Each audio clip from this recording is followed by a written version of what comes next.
Well, you guys, today's the day. I'm going to put on the fuel pressure sensor that goes on top of the gas tank. Just prepping the Vue for the surgery. Got to pull out the 5 18mm in the back here. Same as we did the Junkyard car. Hopefully I'm on.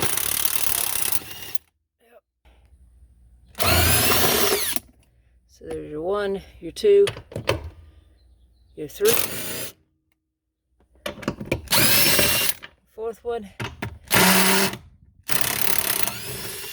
and number 5.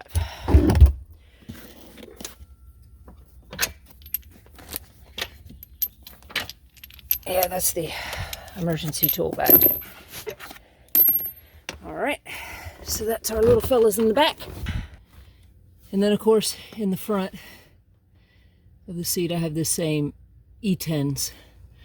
So, got both of those guys pulled out. So I can pull my seat now. I'm just going to kind of slide her into the back. I think that's going to be the best option. Unlike the car at the Junkyard,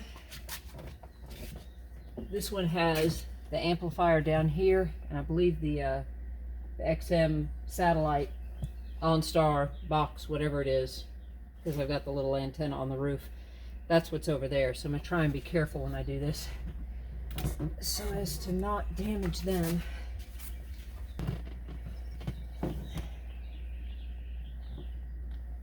Yeah, that's XM. Alright. Unlike a Junkyard car, I actually care about this interior.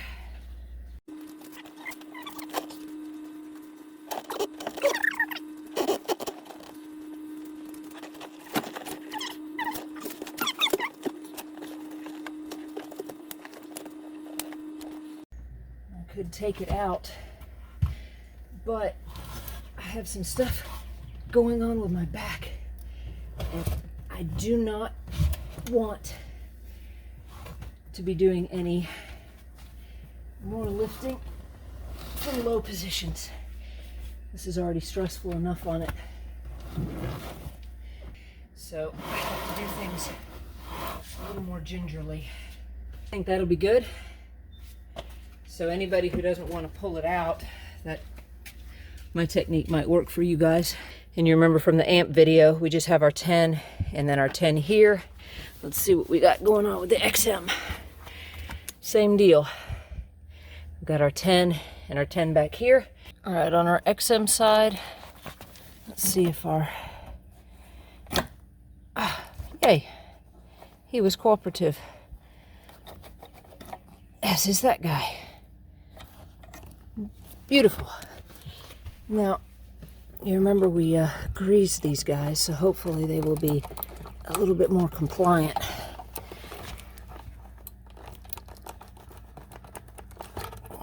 Remember, I got the little lever on the back. Okay. And this guy, we got to push this in and wiggle. Little push. A little. There we go.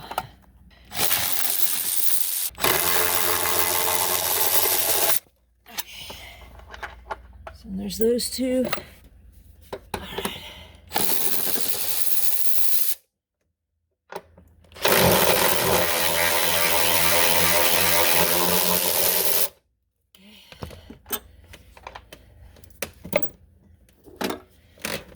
Move this guy. Carpet up so we can get our workstation, so to speak. And yeah, it's tucked up under here. So there we go. Just kind of pull it. Don't do that. Look how clean it is. Anyway, you'll remember this area. I went and fetched our panel from yesterday.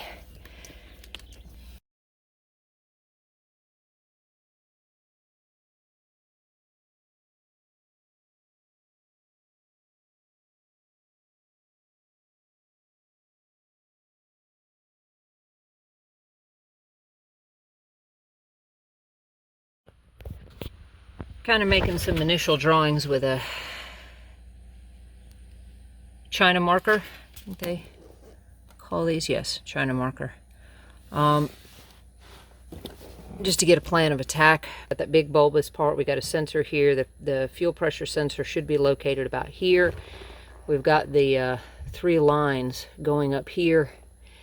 Gas tank is over in this area. I also noticed the gentleman who had another video online, he had cut here and down here and actually hit his gas tank. So, and I did notice I did cut a significant groove into the gas tank when I cut over here. So this whole area is a raised gas tank. You do not want to cut here on your vehicle. At least if you do, you're going to have to be so shallow. I'm trying to minimize the damage as I go in. So I may start my entry point around in here, because we did have some area to play with above the sensors, but I want to keep it as close as possible to the pump so that I can utilize a patch panel over the top and seal it up just like factory does. All right, the initial cut, I'm using the paper because I don't want all that trash on my magnet. Well, I guess my measurements were pretty dang good.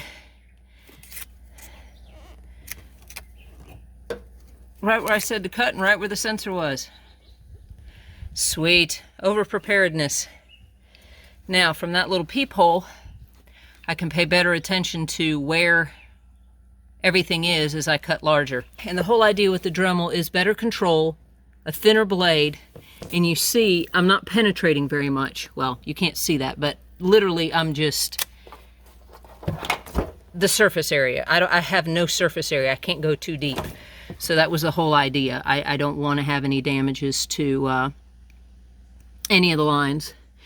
I can look down in there and see how far I need to go to be able to have access to that trim ring. So I'll just kind of keep opening it up. I don't want to bore you with the entire process because, I mean, it's long, it's tedious, especially with the Dremel. It's slow, but it's controlled. And I am wearing the obnoxious gloves. There we go. Because the Dremel kicks up a whole lot more metal, as you can see. So I've got the gloves. I've got this guy because I've had metal in my eye. I don't like to play with that. And I've got this leather apron on just in case.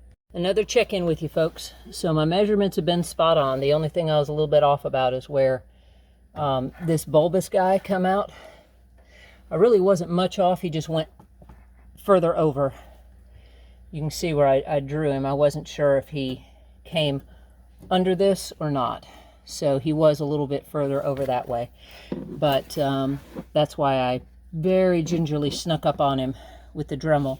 I did switch back to that for just a little while in these open areas because it is faster. But as you can see now, we're getting to where those lines are. And those lines are very close and I'm not risking it. So I'll be switching. This is why my Dremel is my favoriteest tool ever for things like this instead of using the big die grinders. Because you can just make these little bitty cuts like this.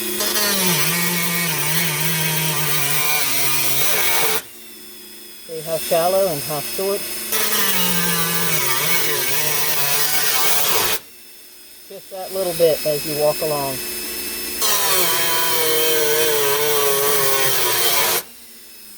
And you're just barely cutting in there. So you're not having to worry about going so deep that you cut something. That's very hot. So I'm going to keep working around, but I wanted to show you a little bit of the process. I guess I should have kept recording. I just went and peeled the parts up. Look at that. Yep. That's not much clearance. I can barely get my finger between there. And even less here on top of this sensor. The only reason it's a little bit different is this panel slightly pulled up from me pulling this so that I could get access. But you see how close. And the edge of your gas tank is just right here. It's only like a finger away. So this is probably a perfect radius up here. So I've got to come out here, come down here a little bit. Not a whole lot. I just want to give a little bit more clearance. And then the big area is coming over here, but I have to watch out for this wire loom.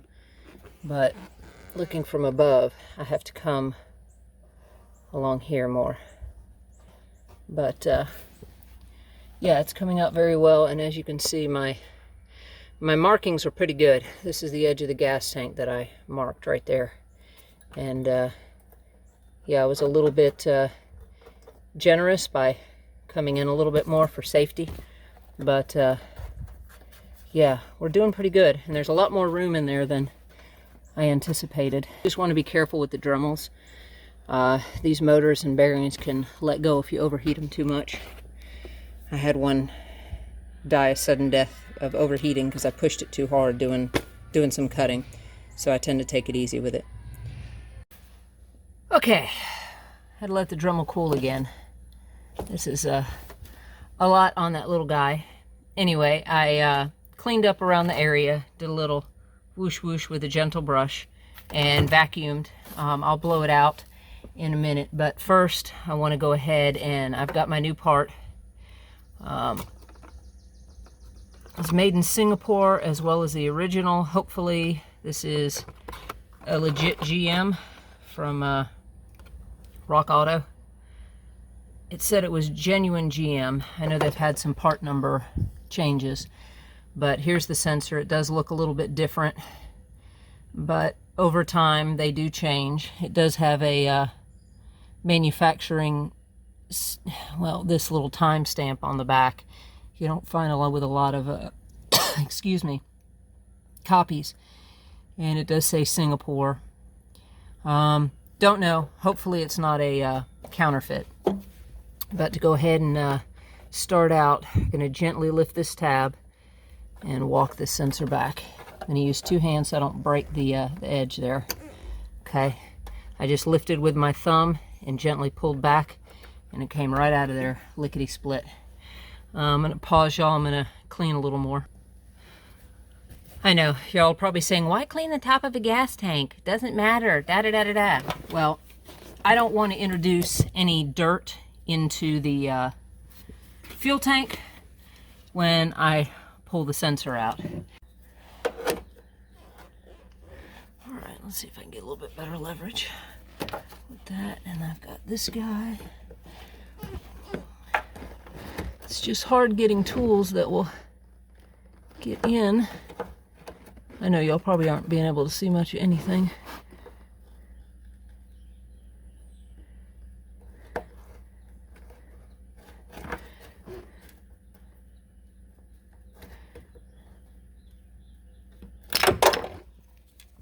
Okay, that worked. Now we smell the gasoline. Okay, so that does look very similar. I'm betting that is original factory that I just took out.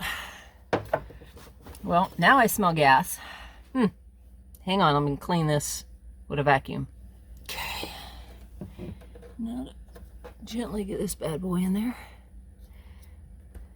Okay. Fully seated. Get our wire. Pop that back in.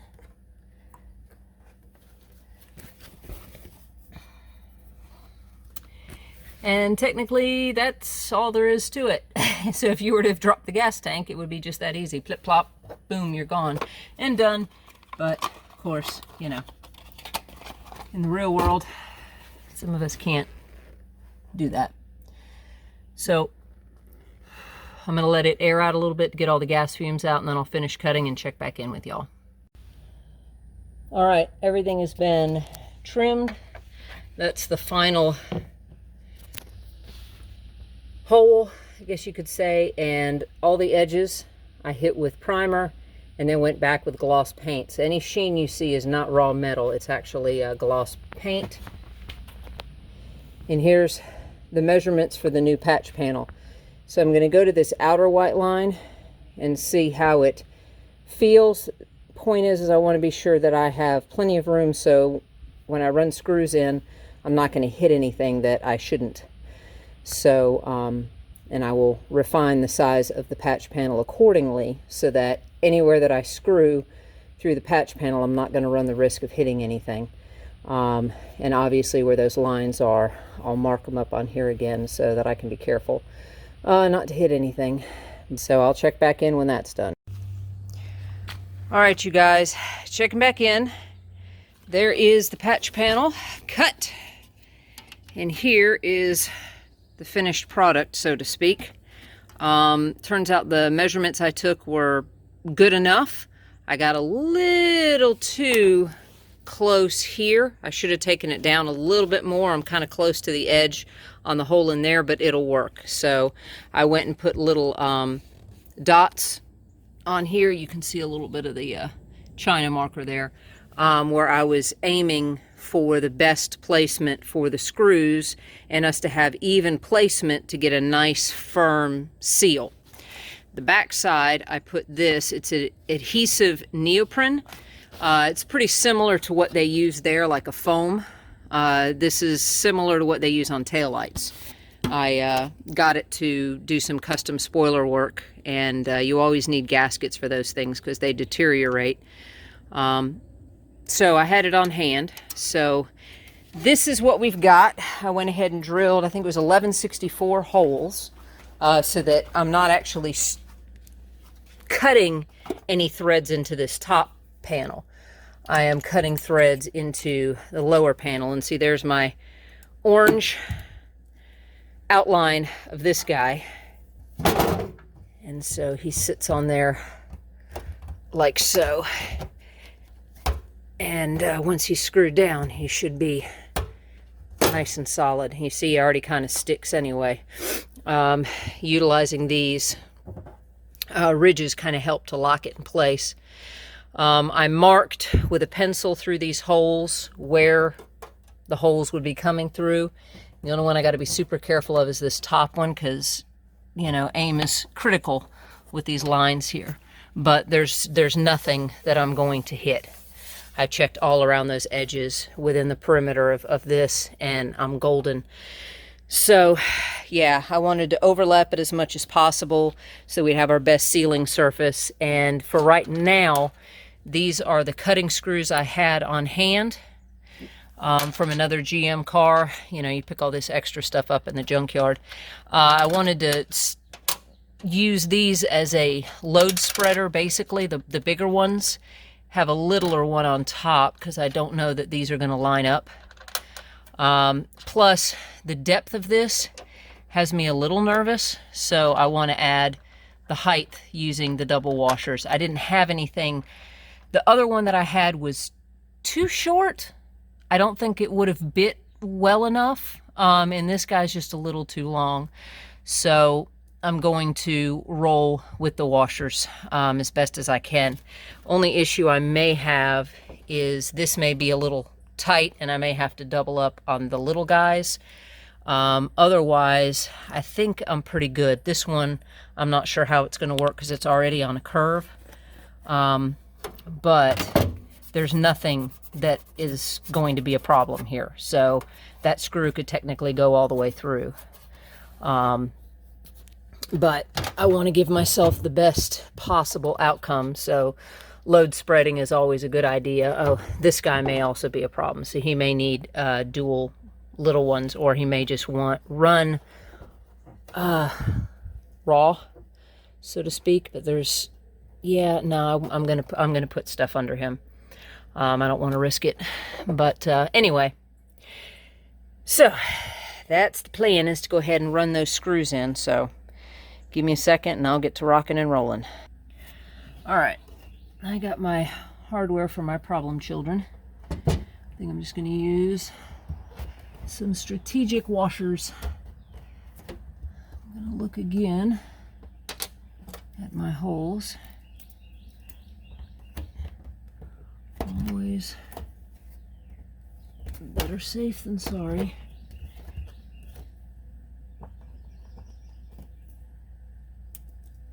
Huh, no wonder I wasn't sure about some of those lead marks.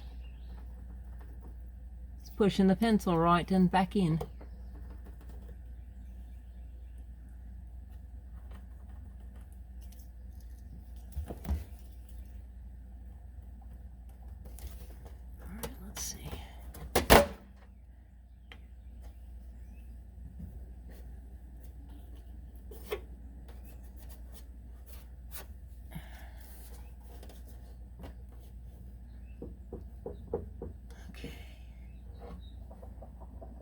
He should be good. Don't feel anything. Okay. Safe. Extra safe is always better. Kind of lining those lines up. The extra neoprene makes it a little bit more, a little dense. So I'm gonna start with the flattest.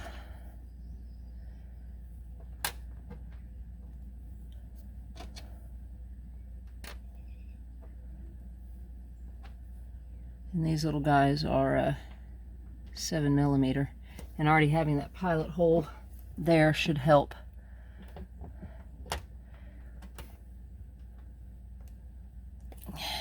And that's 7mm with a magnet head, so that should help.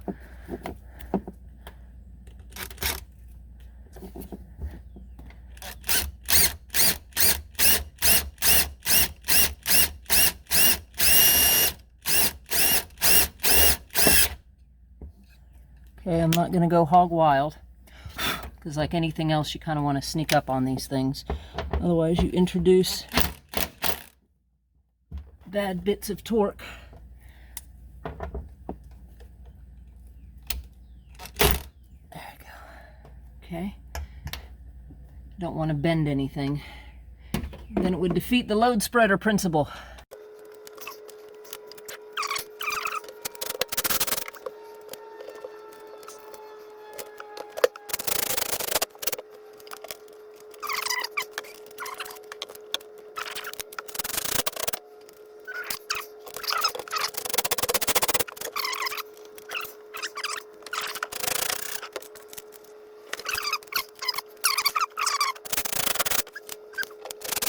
Good. They all had nice sharp heads on them, so we didn't have to worry about anybody grabbing anything. I mean, grabbing, sorry, long day, I'm very tired. I didn't have to worry about any of them not cutting. They did well. I had a drill prepared, but I didn't need it. I'm going to get hand tools to do a final tightening on this so I can control the torque to avoid any stripping. And the heads on these, if I didn't say, are 7mm. And like anything else, we're just sneaking up.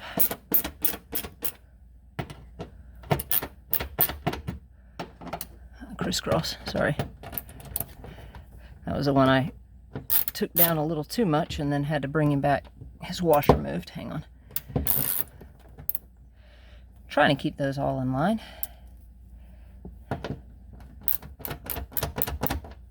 Okay.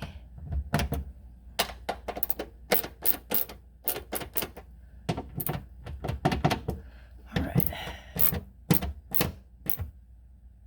Now we're not going hog wild because we don't want to strip anything.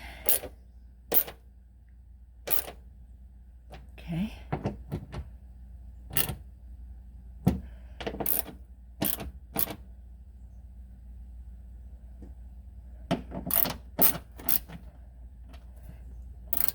Washer in there. Very good. Okay.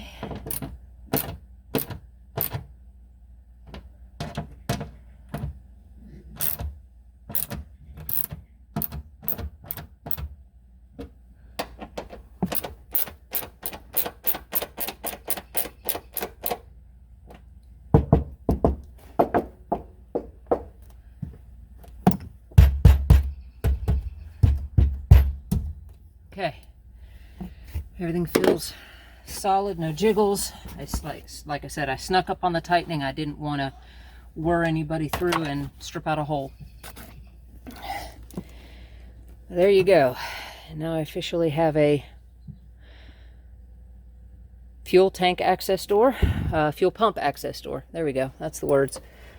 And it's done decently well. Everything matches up. Everything's tight. With that should form a nice seal. There's no gaps. I can't pull anything. Like I said, I use the washers to help spread the load. So we should be good. There's going to be no binding from the seats or anything. Everything should be fine. If I do encounter any issues, I can always swap these out to something countersunk. But that's what I had on hand, and I wanted to use the 6 points because I felt like they would be less apt to strip and be easier to get in and out in the future. So that's all. Enjoy. Hopefully this helps somebody. I hope you guys don't have to go through this. And let's just pray that actual pressure sensor takes care of my issue. All right, guys, take care.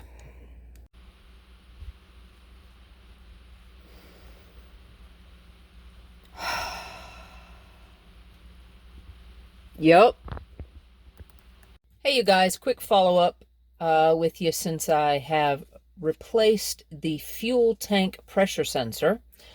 So far, so good. No issues, no leaks, no problems from the patch panel. But one bit of information that I found out in doing a lot of searching and trying to figure out, drill down this issue a little bit further, since I had to take it on by myself without the mechanic and whatnot. Y'all, doing the patch panel is great for replacing the sensor that I did. However, it's not going to do much in the way of helping with the fuel pump, because this gas tank, come to find out, is actually a side saddle style. Because these cars were set up to also be all-wheel drive in certain configurations, there's actually a hump in them in the center. So what actually ends up happening is you have a low side on both sides, and then, you know, it's up in the center, kind of like a U, upside down U. One guy on the forum said it requires dual fuel level sending units and a secondary fuel pickup. So basically what happens is, as you're filling up, you get to a certain level on one side of the tank and it spills over that hump onto the other side. Well, then as you use the fuel, there's no way for the fuel to get across that hump unless there's another sending unit to actually send it from the low side on the opposite side. So the primary where we were working is over here on the passenger side, and the secondary is on the driver's side. So you'll notice when you fill up on the passenger side. So ergo, yeah, putting that patch panel there is great and all if I ever have an issue with the sensor again, and potentially some diagnostic testing could be done using that instead of dropping the gas tank. But it's not going to help me when it comes time to replace a fuel pump. Unless there's a trick that the mechanic knows that I don't, the tank would still have to be dropped. Because of the way the lines are run, they don't disconnect on the passenger side. You actually have to like peel them off the top of the tank. I'll roll in some pictures for you guys that I got while searching, so you can see what I'm talking about. But I just wanted to throw that addendum on the end so that I wouldn't mislead you guys. I just wanted to get all the information out there for you.